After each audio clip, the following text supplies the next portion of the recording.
ইরানের সম্ভাব্য সামরিক হামলার পরিকল্পনায় নীতিগত অনুমোদন দিয়েছেন মার্কিন প্রেসিডেন্ট ডোনাল্ড ট্রাম্প। তবে এখনও পর্যন্ত তিনি চূড়ান্ত নির্দেশ দেননি। যুক্তরাষ্ট্রভিত্তিক সংবাদ মাধ্যম ওয়াল স্ট্রিট জার্নাল এই খবর জানিয়েছে। প্রতিবেদনে বলা হয়, ট্রাম্প তার জ্যেষ্ঠ উপদেষ্টাদের জানিয়েছেন, ইরানের পারমাণবিক কর্মসূচি থামাতে শেষ পর্যন্ত সামরিক পদক্ষেপ নেওয়ার অনুমতি দিয়েছেন তিনি।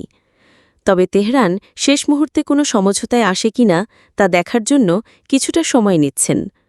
যুক্তরাষ্ট্রের সম্ভাব্য লক্ষ্যগুলোর মধ্যে রয়েছে ইরানের ফোর্দো ইউরেনিয়াম সমৃদ্ধকরণ কেন্দ্র।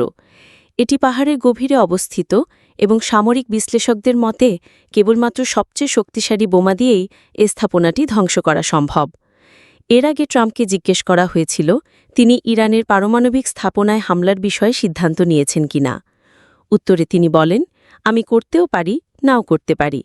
এছাড়া তিনি ইরানের নিঃশর্ত আত্মসমর্পণের দাবি জানিয়ে বলেন, আগামী সপ্তাহটি অত্যন্ত গুরুত্বপূর্ণ হবে, এমনটি সপ্তাহ লাগতে পারে না।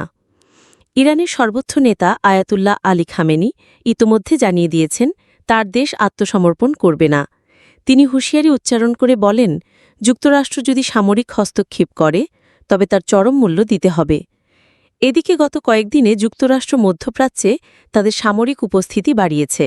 ইতোমধ্যে তৃতীয় একটি নৌবাহিনীর ডেস্ট্রয়ার পূর্ব ভূমধ্যসাগরে মোতায়েন করা হয়েছে। দ্বিতীয় একটি এয়ারক্রাফট ক্যারিয়ার স্ট্রাইক গ্রুপ আরব সাগরের দিকে রওনা হয়েছে।